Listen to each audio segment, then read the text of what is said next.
नमस्कार मंडळी, मी दिव्या तुमचं सगळ्यांचं आपल्या चॅनलवरती अगदी मनापासून स्वागत करते। तर आज व्हिडिओची सुरुवात सकाळी सकाळीच झाली। दिवसेंदिवस तर थंडी वाढतच चाललेली आहे आणि त्यामध्ये आमच्या इकडे तर खूपच थंडी पडलेली आहे आता, कारण आमच्या इकडे सगळीकडून हिरवी झाडे आहे, त्यामुळे थंडी जास्तच वाजते। तर सकाळी सकाळी अगोदर चहा घेतला आणि त्यानंतर मग आपली रोजचीच कामं तीच म्हणजे सोफ्याचे कव्हर वगैरे व्यवस्थित लावायचे, घर वगैरे झाडून घ्यायचे। सकाळी सकाळी तर थंडी एवढी असते ना, तर काहीच काम करायची इच्छा नसते, पण काय थंडी थंडी म्हणून जर बसलं तर मग काम करायला पण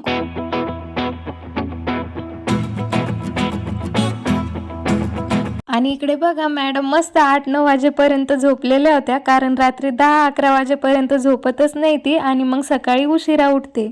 घर वगैरे झाडून झाल्यानंतर म्हटलं प्रिशू झोपलेली आहे तोपर्यंतच फरची पण पुसून घ्याव, नंतर ती उठल्यावर मग इकडून तिकडे चक्रा मारतच राहते, त्यामुळे मग ती उठायच्या अगोदर फरची पण पुसून घेतली मी।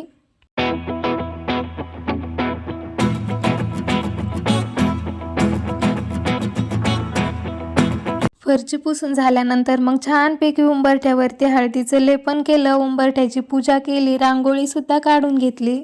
त्यानंतर लगेच देवपूजेला लागले, कारण आज मला पूर्ण देवघर स्वच्छ करायचं होतं आणि आज होती चंपाषष्ठी। तर हा व्हिडिओ त्या दिवशीचा आहे, मला व्हिडिओ टाकायला थोडा उशीरच झाला।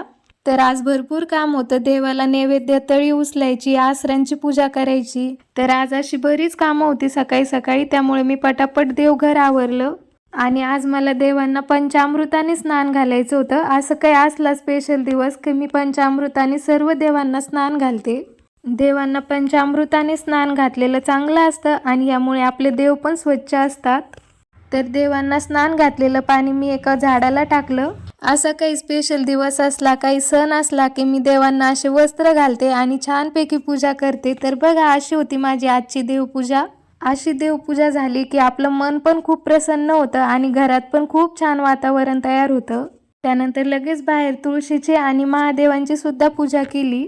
तर आजच्या दिवशी जास्त असतो कुत्र्यांचा मान, खंडोबाचं स्वरूप असतं कुत्रा, तर मी त्याची पण पूजा केली सकाळी सकाळी।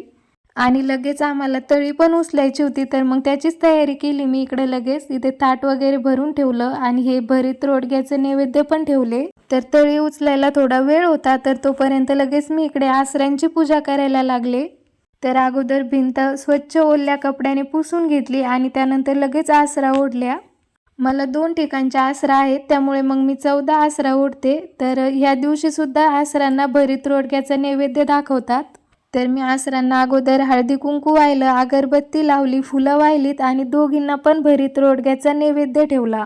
आमच्या इकडे चंपाषष्ठीच्या दिवशीच हे सर्व करावं लागतं, तुमच्याकडे पण असं करतात का कमेंटमध्ये नक्की कळवा।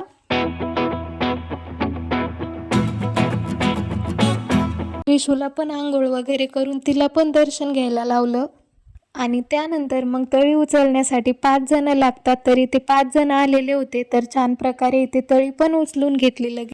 तर आत्ताच माझं घरातलं सगळं काम आवरलं आणि आज सकाळपासून पूजा वगैरे खूप जास्त होती, नैवेद्य बनवायचे होते। आणि आमची इथं मोसंबीच्या बगीच्यामध्ये कटिंग चालू आहे ना झाडाची, तर मग ते कटिंग करणारे आहेत ना आलेले आहेत, तर ते इथेच राहणार आहे 8-10 दिवस पूर्ण झाडाची कटिंग होईपर्यंत। तर मग त्यांना आम्ही स्वयंपाक केलं, जेवण आमच्याकडेच आहे त्यांचं। तर मग आम्हाला खूप उशिरा कळालं आणि आमचा स्वयंपाक झाला होता, त्यानंतर आम्ही त्यांच्यासाठी पुन्हा स्वयंपाक बनवला। तर त्यामुळे आवरायला थोडा उशीर झाला आणि आता प्रिशूचं चालू आहे की मला मोसंबीचा ज्यूस बनवून दे, तर मग आता तिला ज्यूस बनवून देते। तर ज्यूस बनवायची मशीन आमच्याकडे आहे। तर हे बघा इथे मस्त आमच्या शेतातल्या पिवळ्या पिवळ्या मोसंब्या आहेत, हे बघा, आणि गोड पण खूप झालेले आहेत। हे बघा प्रिशू पण दाखवतीये ज्यूस प्यायला म्हणा सगळे। हां, आणि चॅनलला काय करायचं आपल्या, अजून काय करा, कोणाच्या चॅनलला, ज्यूसची मशीन, हे बघा। तर हे बघा ही मशीन आहे आणि मोसंबी कट करून इथे ठेवावं लागतं। तर हे बघा ही मशीन आहे ती, आणि मोसंबी मधून कट करून इथे ठेवावं लागते आणि याच्या खाली एक ग्लास ठेवावा लागतो. तर मोसंबीचा रस यातून म्हणजे पूर्ण बिया वगैरे साईडला होऊन यातून गाळून येतो. तर चला मी तुम्हाला आता करून दाखवते. या मशीन सोबत आहे ना एक प्लॅस्टिकचा ग्लास आलेला होता, पण आता तो आमच्याकडून हारून गेला कारण ही मशीन बरेच दिवसांनी आहे ना अशी साईडलाच पडलेली होती. तर तो ग्लास कुठे पडला काय माहिती, त्यामुळे मग मी हा ग्लास ठेवते. आता घरातलाच आहे पाणी पिण्याचा.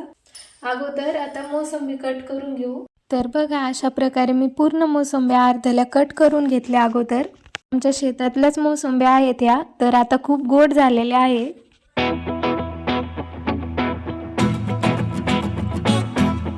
आणि आता बघा अशा प्रकारे मी एक अर्धी मोसंबी घेतली आणि ह्या मशीनवरती ठेवली आणि वरतून असं थोडंसं प्रेस केलं की लगेच खाली रस येतो. बिया वगैरे सगळं साईडला होऊन पूर्ण रस खाली येतो. आणि बघा मोसंबीमध्ये एक पण रस राहिलेला नाहीये, पूर्ण रस खाली निघतो.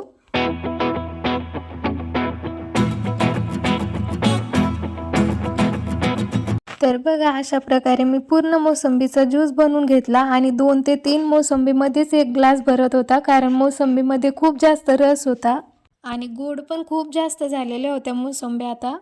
तर मी इथे एवढा ज्यूस बनवून घेतला आणि त्यामध्ये 1 चमचा मीठ टाकलं, कारण साखर टाकायची गरजच नव्हती, कारण मोसंब्या ऑलरेडीच खूप गोड झालेल्या होत्या. त्यामुळे मग मी साखर काही टाकली नव्हती.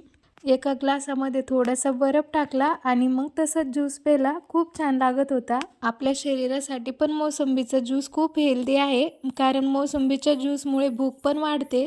तर बघा इथे मस्त ज्यूस रेडी आहे आणि प्रिशू इकडे येऊन बसली ज्यूस पिण्यासाठी. तर तिला देते मी आता आणि काय म्हणते ती बघू आता ज्यूस पिल्यानंतर. प्रिशूच्या यात मी बर्फ नव्हता टाकला, यामध्ये थोडासा बर्फ टाकला. बस ना बाळा आता, बस ना. बघा प्रिशू पूर्ण ग्लास पेली तरी पण परत आली मागायला. आता थोडाच प्यायचा. तर बघा मस्त आम्ही ज्यूस पेलो आणि मोसंब्या तर खूपच गोड झालेल्या आहेत आता, त्यामुळे जास्त काही साखर टाकायची गरज नाही पडली, फक्त मी थोडंसं मीठ टाकलं त्यामध्ये.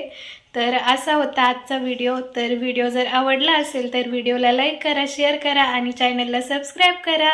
आणि पुन्हा भेटूया अशाच एका नवीन व्हिडिओमध्ये. तोपर्यंत सर्वांना काय बाय बाय कर ना, बाय बाय.